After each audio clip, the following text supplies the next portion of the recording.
Sri Vishnu Sahasranama, name 809, is Maha, hradah. Some of the names in Vishnu Sahasranama are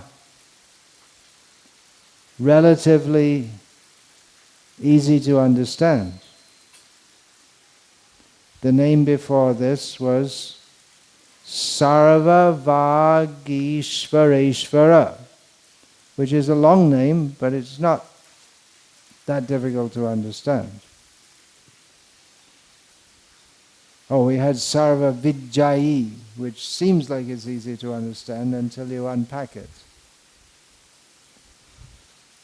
Then the name Vishnu, for instance, which comes almost at the beginning. Well, it's in the first verse of Vishnu Sahasranama. It's not the first name. That's easy to... It's a common name. But Maha, hradah, it doesn't seem like it's such an easy thing to understand. So anyway, let's discuss it. This name is the first of several in Vishnu Sahasranama which begin with Maha. We have following this Mahagarta, Mahabhuta, Mahanidhi. The word Maha is a very well-known word, as in, for instance, Maharashtra. And there are so many. Maheshvara, Mahabuddhihi, Mahamurkha. Yeah, it's also.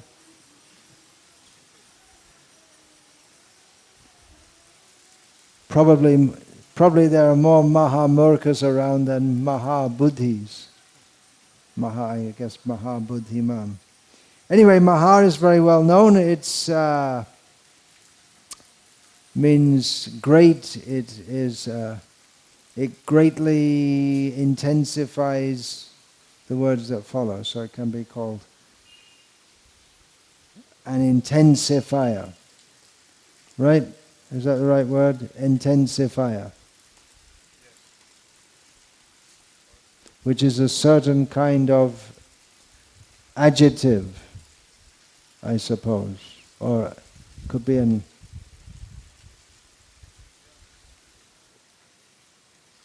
Okay, hrad. What does hrad mean? Does anyone have any idea what hrad means? No. Okay. Can mean a lake. Yeah. That will come up. Just like we have Kaliya hrad. But the word hrad is derived from hradah, avyakte shabde, which gives the idea that which makes a big sound or a big roar, which indistinct, undefined, loud sounds is called hradah. So that which is huge and makes this sound is Maha, hradah. Now this would seem to automatically lead us into a discussion of Nrsimhadev. That comes here, but the commentators, they mostly interpret this name, hradah, to mean a deep lake, an ocean, something which is very deep and makes loud and undefined sounds. Parashara Bhatta, continuing his discussion of this series of names in terms of Buddha avatar says that Buddha Dev, for these sinful people, was like a great lake into which the rascals and demons sink, never to come up again. He refers to Lord Krishna's statement in the Bhagavad Gita, Tanahang dveshata kruran Samsareshu naradhaman kshipyamya jasram ashubhan asurishveva yonishu. Those who are most sinful, envious, full of hatred, cruel, the lowest among mankind. Krishna says, I throw them without respite into the lower species, the very inauspicious lower species of life, into the wombs of demons. Very heavy statement, Krishna says. And Lord Buddha comes to effect this. He comes with the particular purpose of misleading the people who are anyway demoniac so that they go to hell. He makes the path to hell clear for them by preaching about morality, good conduct, balanced life, but no Krishna, no Vedas, no Atma. It's a very misleading philosophy.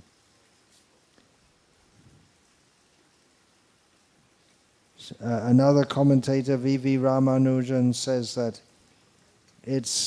he describes as hradah as an eddy. An eddy means just like the water, the water, two flows of water when they clash with each other. So if you get caught in that, you're in trouble. Of course, it's also able to interpret that the devotees, they find great relief in the great lake, the great cooling lake, who is the Supreme Personality of Godhead. The burning fire of material existence. If there's a forest fire,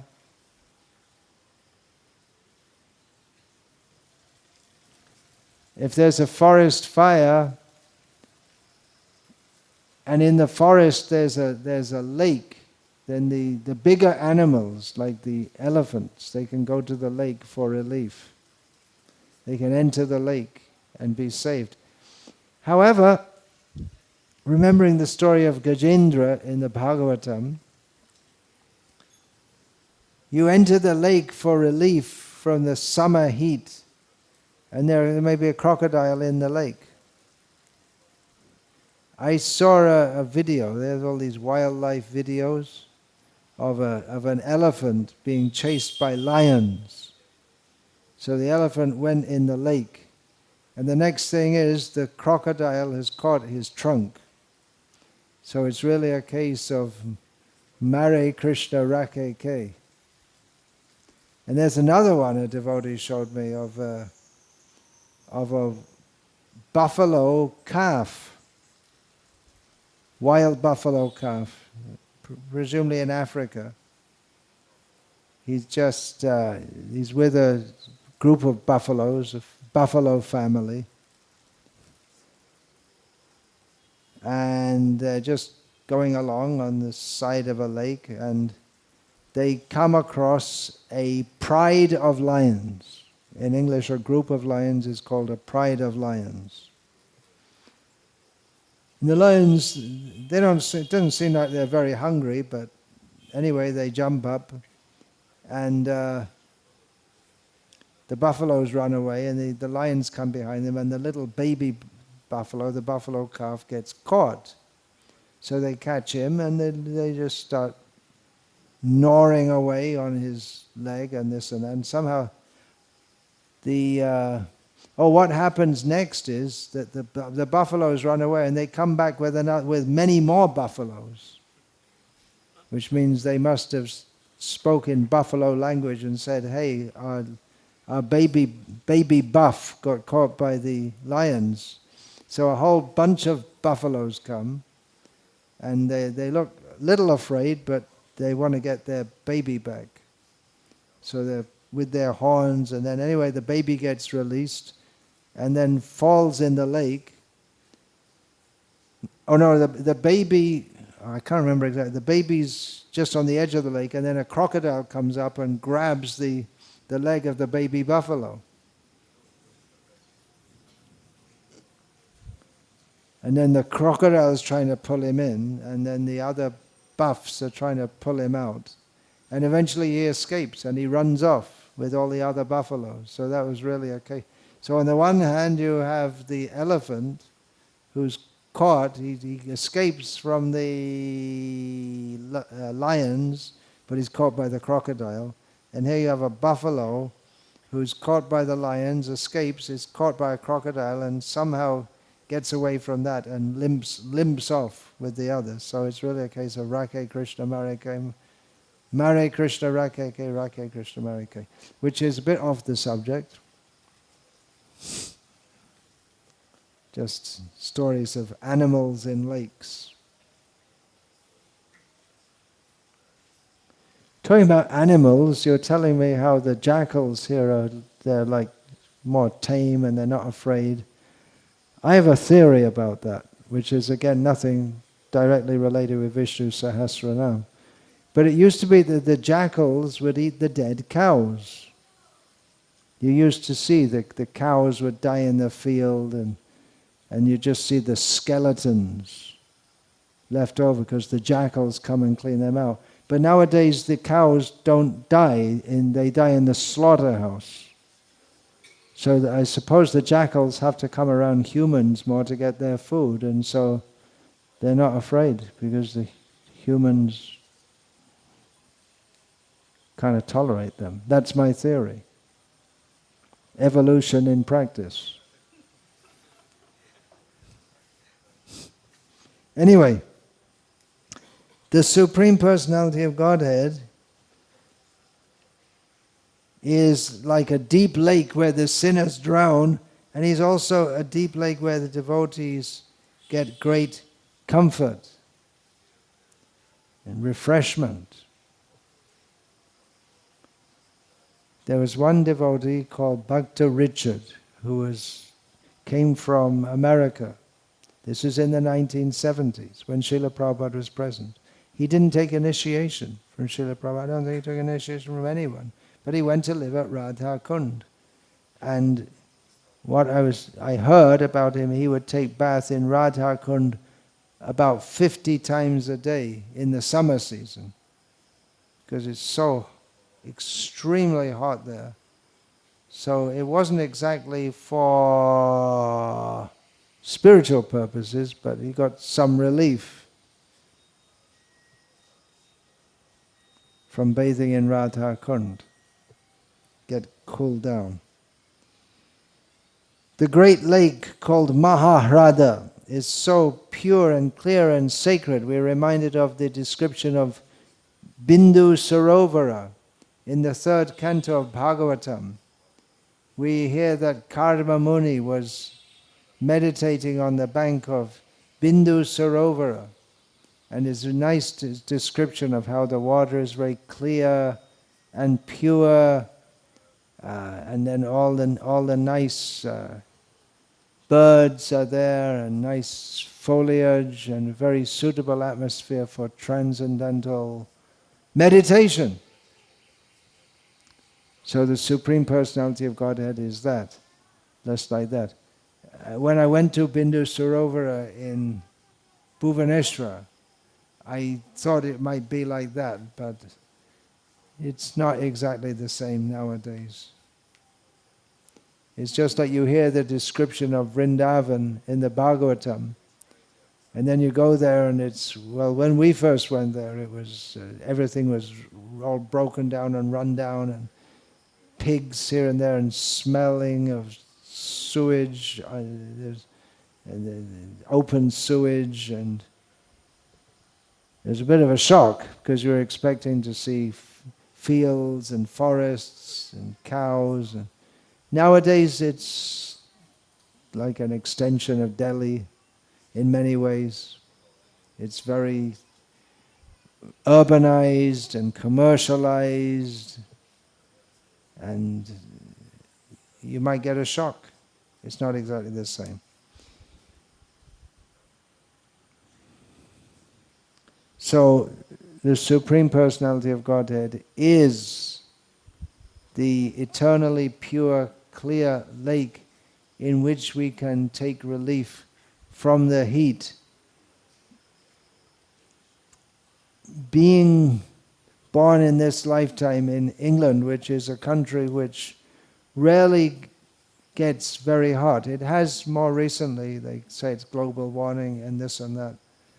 But when I was a child, if it was 70 Fahrenheit, which is about, what's that, about 23, 24 Celsius, that would be considered a hot day, which in India is just a cool day, actually. So when we heard all these descriptions, Nitai Pada Kamala, Koti Chandra Shushitala, the lotus feet of Lord Nityananda, like many millions of moons cooling you down, and I want to be cooled down.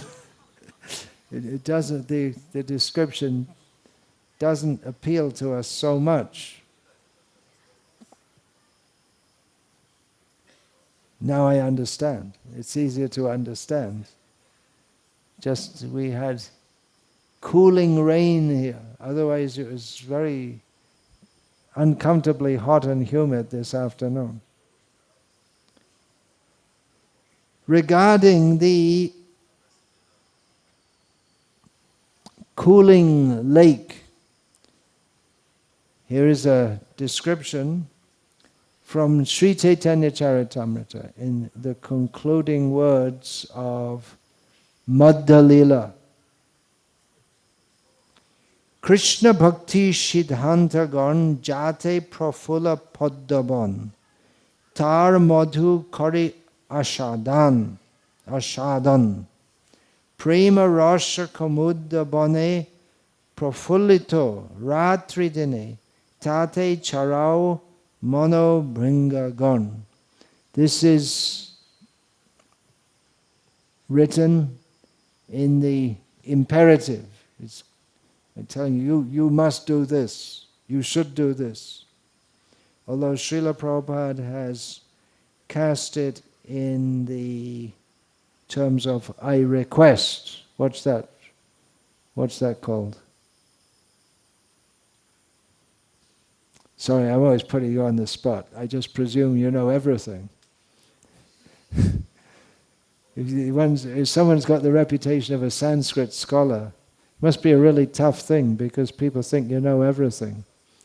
But obviously, it's by learning Sanskrit, you don't know everything, but you're expected to. So, here's Srila Prabhupada's translation. It's very beautiful in the original Bengali, and it's very beautiful in the translation also. It's very poetic. It's allegorical and poetic. Devotional service to Krishna is exactly like a pleasing, jubilant forest of lotus flowers wherein there is ample honey.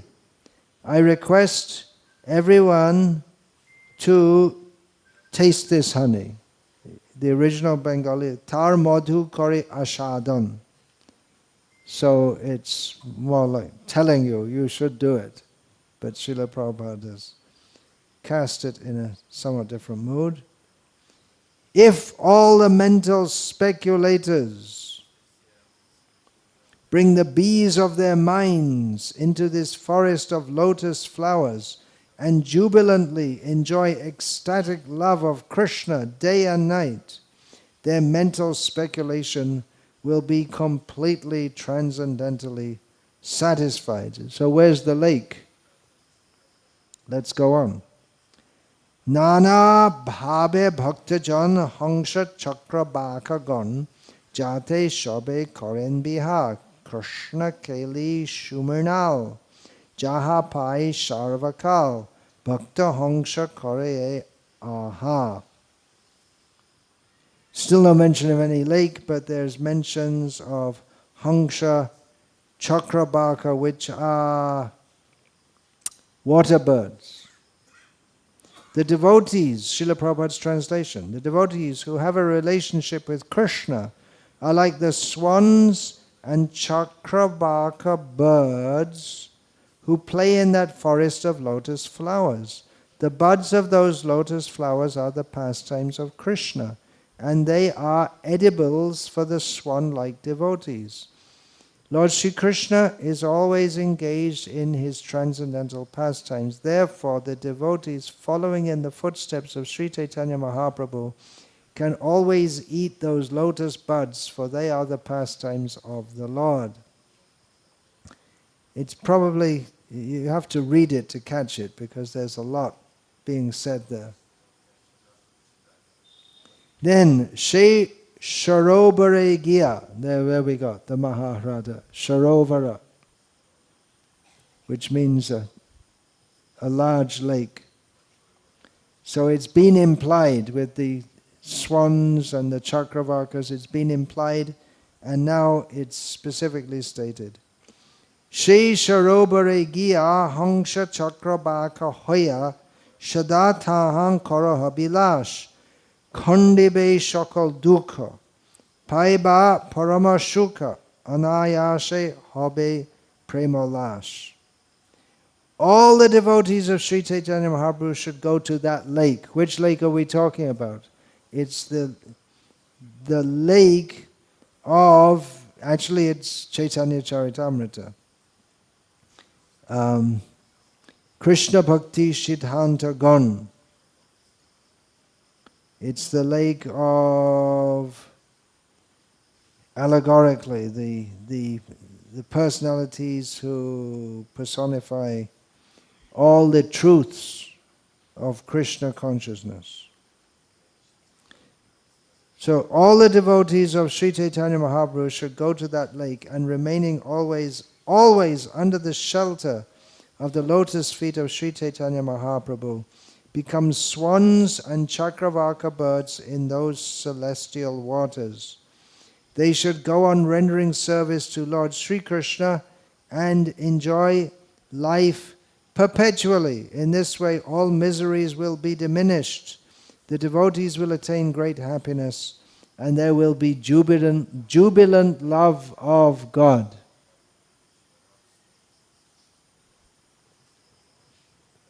Sounds very attractive and inspiring, is it not? Go to that lake. It's you have to become a Hangsha and Chakrabaka. Shesharobari Giya, Hangsha Chakrabaka Hoya. You have to become a bird suitable for enjoying that atmosphere.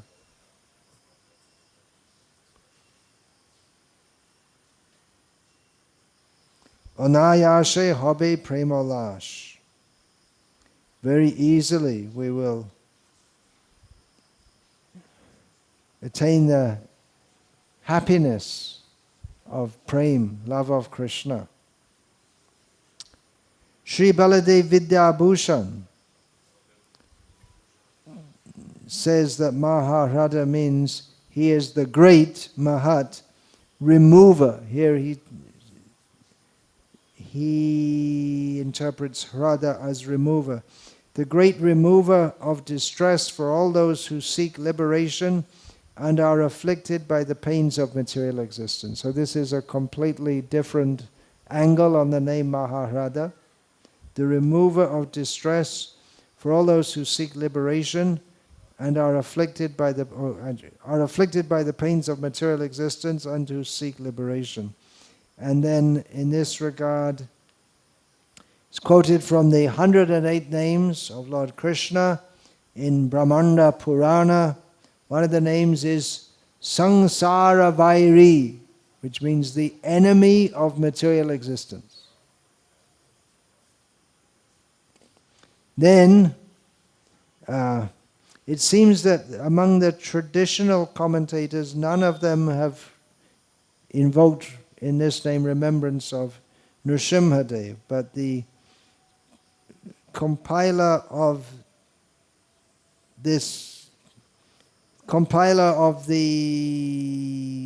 from the various commentaries, which I use as a base for my talks and add things. What's his name? Ranganatha Narasimham, is it? Don't quite remember. So he invokes this because hrad, the word is derived from hrad, who is huge and makes loud but undefined sounds. So this contemporary commentator, he invokes the remembrance of Nrsimhadev, who is huge and makes loud, undefined sounds. Terrorizing Hiranyakashipu. God is a terrorist. He rises up against the head of the government and assassinates him. Right? Hiranyakashipu, head of the government, and jumps out of a pillar. It's a great plot. Jumps out of a pillar completely unexpectedly and assassinates Hiranyakashipu and all his associates in the government. So there you go. The Hare Krishna movement is a terrorist movement. We worship a terrorist. Krishna also. Kamsa was the head of the government, and Krishna just went there and beat him up and killed him. There you go. Vamandev, Bali Maharaj was the head of the government of the universe and or the heavenly planets, and Vamandev, by trickery, pushed him down to the lower worlds and just removed him from office. So our movement is a subversive movement.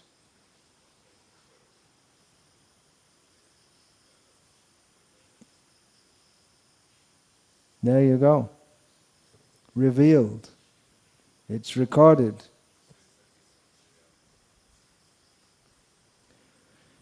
Then, he who is associated with deep waters, as we have Kaliya Mardan Lila.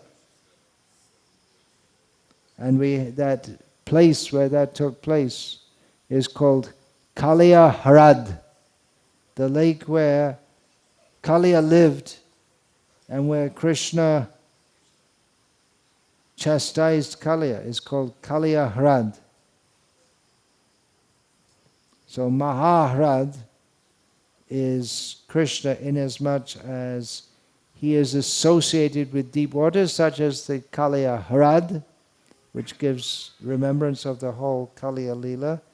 And also he's specifically given the Lord of the milk ocean, Kshirodakashai Vishnu. So the milk ocean, Kshira Udaka. So it's milk water, watery milk, milky water, ocean.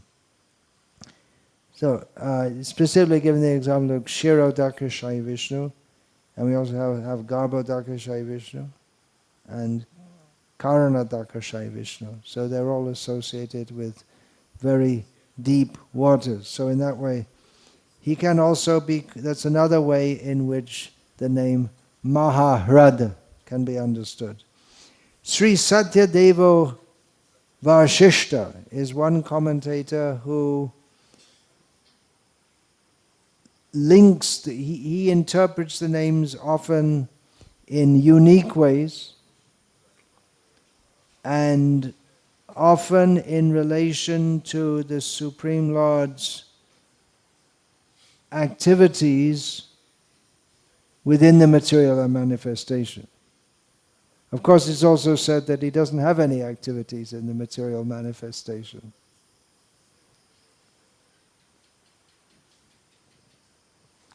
But it can be said that he does indirectly. He's involved. So Satyadeva Varshishta says Maha hradah brings to mind the fact that he has created the great oceans so that the earth does not become dried up and perish.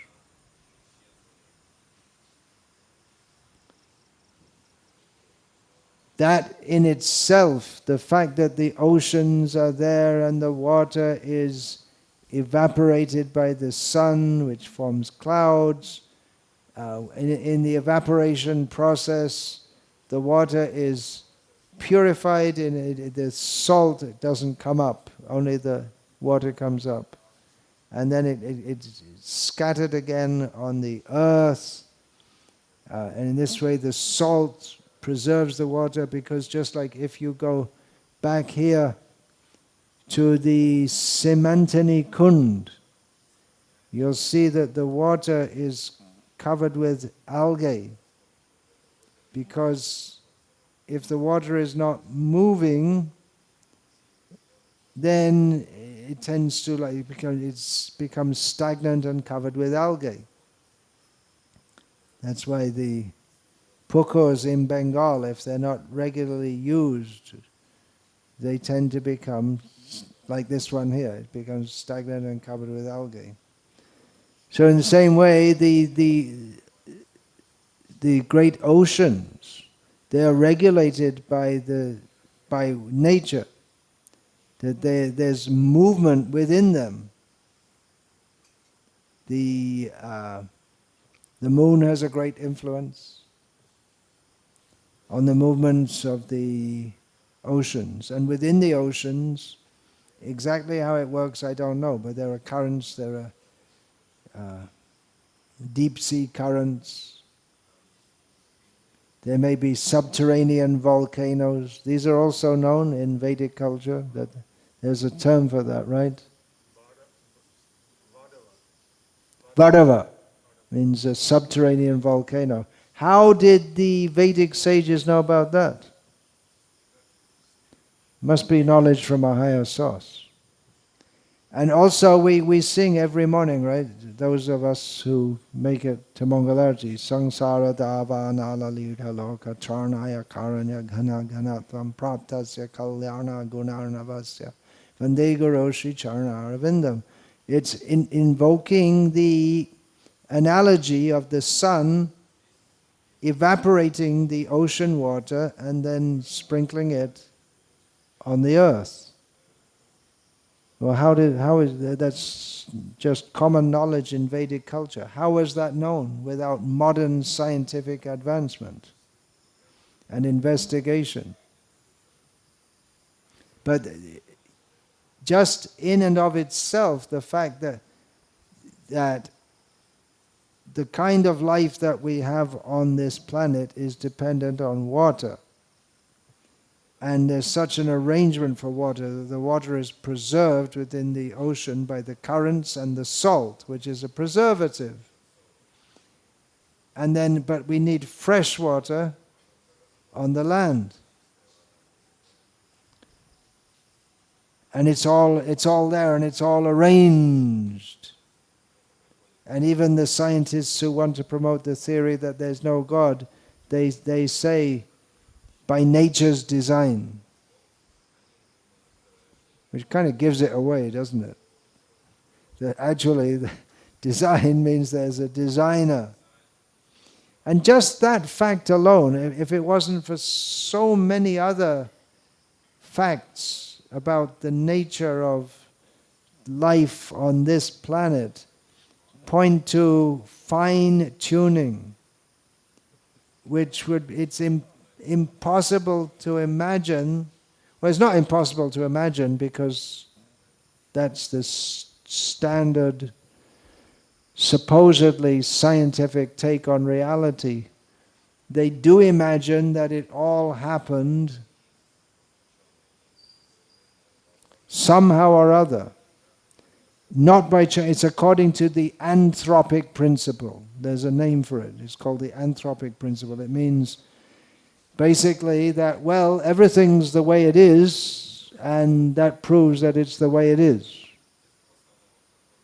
If you unpack what they call the Anthropic Principle, it's that, well, we're here now, and we're here now, and that proves that we're here now.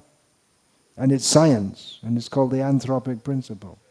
But it doesn't really say anything except that we're here now, and we're here now. That's it. And everything's the way it is. And that proves that it's the way it is. It's called highly advanced scientific word jugglery.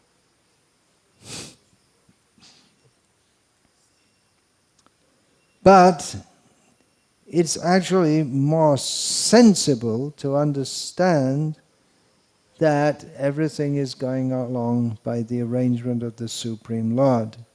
And Satyadeva Vasishta, in his commentary on Sri Vishnu Sahasranama, in many of the names he explains them in terms of how the Supreme Lord is regulating, directing the material manifestation so that it goes on the way that it goes on. And that's all I have to say on Maha, hradah just now. So, Hare Krishna.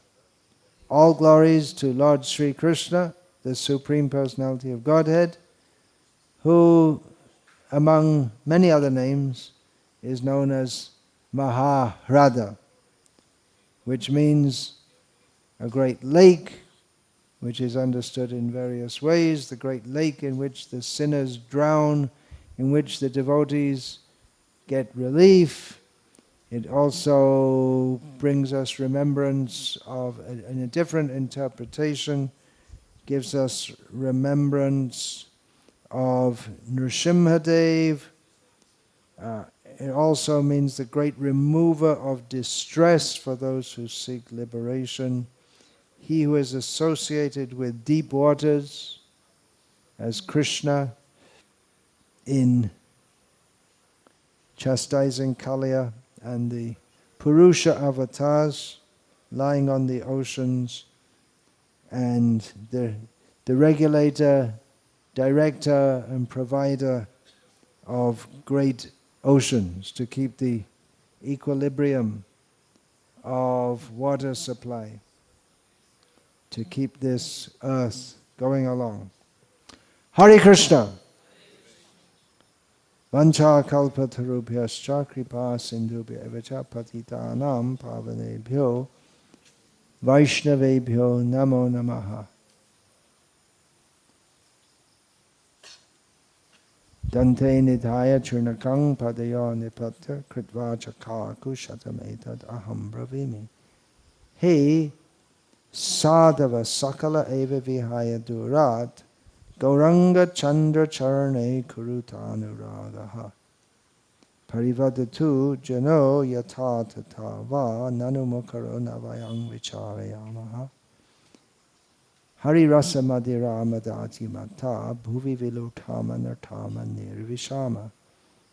Hare Krishna, Hare Krishna, Krishna Krishna, Hare Hare, Hare Ram, Hare Rama, Rama Rama, Hare Hare.